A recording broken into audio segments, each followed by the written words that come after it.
ఏమోలెండి master. మీకు తెలిసినంత ఇదిగా నాకు తెలీదు. మీరు చెప్పినట్టు నేను చెప్పలేను. అవును, మీరందరూ ఫెస్టివల్స్ ఎలా జరుపుకున్నారు? యాక్చువల్లీ మీరు ఫెస్టివల్స్‌ని ఎన్ని రోజులు జరుపుకుంటారండి? 4 ఆర్ 5 లేదా 3 డేసేనా? ఇంకా మేమైతే భోగి రోజైతే ఉదయాన్నే నువ్వుల నూనె అంటుకొని తలస్నానం అయితే చేసేసాము. భోగి రోజు ముక్క లేకపోతే ఎలా అండి? అందుకే మా మామయ్య మార్నింగ్ 4:30కే నాయుడుపేటకి వెళ్ళి మటన్ అయితే తీసుకొచ్చారు. ఇంకా టిఫిన్‌లోకి మటన్ శార్వ, అలానే ఇడ్లీ చేసింది. ఆఫ్టర్‌నూన్ మటన్ బిర్యానీ చేసాం. బట్ దాని వీడియో తీయలేకపోయాను.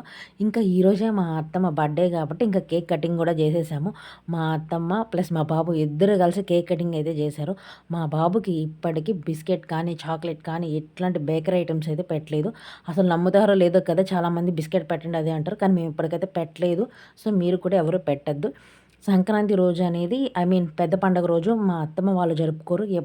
అప్పట్లో పెద్దవాళ్ళు ఏదో కుండలకెళ్ళేసి నదిలో చనిపోయారని అప్పటినుంచి పెద్ద పండగ అదే సంక్రాంతి అయితే జరుపుకోరండి. ఇంక మేము అమ్మ వాళ్ళకి దేవుడికి పెట్టుకుంటాం కాబట్టి, అదే మన పెద్దలం పెట్టుకుంటాం కాబట్టి అమ్మ వాళ్ళ ఇంటికైతే మేము వెళ్ళిపోయాము. ఇంకా దారిలో అయితే జస్ట్ 6:30, 7 కావస్తుంది. అప్పుడే చీకటైతే పడిపోయింది. మేమైతే పండగని 5 డేస్ సెలబ్రేట్ చేసుకుంటామండి. నేను ముందు ముందు వీడియోలో చూపిస్తాను. అందరూ 'రాజసాబ్' మూవీ చూసారా? అసలు కొత్త సినిమాలు ఏమేమి వచ్చాయి మీరన్నీ చూసారా అండి? మేము వచ్చే టయానికి మూవీ అదే అయిపోయేది. అలానే స్టార్ట్ అయ్యేది 2 టైం కావడం వల్ల ఫుల్లు రష్ ఉంది. అసలు 'రాజసాబ్' మూవీ ఎలా ఉందో కింద కామెంట్ చేయండి. ఇంకా ఫెస్టివల్స్‌కొస్తే సంక్రాంతి, భోగి, కనుమ అలానే ఏడాది పండుగ అని కూడా అంటామండి. ఇంకా మేమైతే మా ఊరొచ్చేసాము. జస్ట్ 7:30 అట్లా అవుతుంది. అప్పుడే ఎక్కడోళ్ళు అక్కడ పడుకున్నట్టున్నారు. ఎర్లీగా పడుకుంటారు. అలానే ఎర్లీగా లేస్తారు. సంక్రాంతి రోజు అదేనండి పెద్ద పండుగ రోజు మనకు ముగ్గులు అలాంటివి రావు కాబట్టి మనం చేయని పనిని మనము వీడియోస్ తీసుకోకూడదని చేయలేదు. ఇంకా మేము సంక్రాంతి రోజు నాన్ వెజ్ అనేది తినమండి. ఇంకా లేడీస్ ప్రాబ్లమ్స్ వల్ల మేము అమ్మ వాళ్ళకి కూడా ఇంకా పెద్దలకి పెట్టుకోలేదు. ఇంకా మాకేందంటే తోటలోకి పని వాళ్ళొస్తారు. కాబట్టి వాళ్ళకి భోజనాలు పెట్టాలి కాబట్టి వాళ్ళ వరకే చేసి భోజనాలు పెట్టాము. కానీ దేవుడికైతే పెట్టుకోలేదు. గూడూరులో పాత టవర్ క్లాక్ ఎంతమందికి తెలుసో కామెంట్ చేయండి.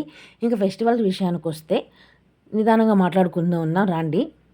ఇంకా నాయుడుపేట టు గూడూరు మధ్యలో తిరుమల డైరీ ఉంది కదండీ! ఇంకిక్కడికొచ్చినప్పుడు అప్పుడప్పుడు ఎప్పుడు కాదు అప్పుడప్పుడు అలా ఐస్ క్రీమ్స్ అలా తీసుకొని లస్సీ అవి తీసుకుంటూ పోతాము.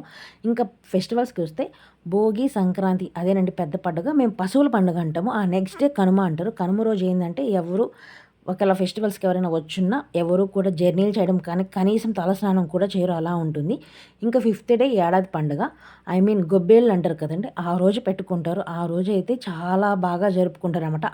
అమ్మవారికి అట్లా పెట్టుకుంటారు. పోలేరమ్మకి అట్లా పెట్టుకుంటుంటారు. సో, ఫెస్టివల్స్ అనేవి ఒక్కొక్కరికి ఒక్కోలా ఉంటాయి. కొంతమంది సంక్రాంతి రోజు నాన్ వెజ్ తినరు. కొంతమంది తింటారు. మాకు పశువుల పండుగ రోజు ఖచ్చితంగా అండి నాటుకోడైతే ఖచ్చితంగా కోస్తారు. ఇంకా వడలవన్నీ ఏస్తారు. అలా అని భోగి రోజు కూడా చేస్తారు. మధ్యలో సంక్రాంతి రోజు చేయరు. సంక్రాంతి రోజు ఏందంటే ఇంకా ఓపెన్‌గా చెప్పాలంటే ఆడవాళ్ళు కనీసం తలలో పేను కూడా చంపరు. అంత ఇదిగా ఉంటుందన్నమాట. సో, ఒక్కొక్కరి పద్ధతి ఒక్కోలా ఉంటుంది. మన పెద్దవాళ్ళు ఎలా పాటించారో మనం కూడా అదే పాటిస్తాము.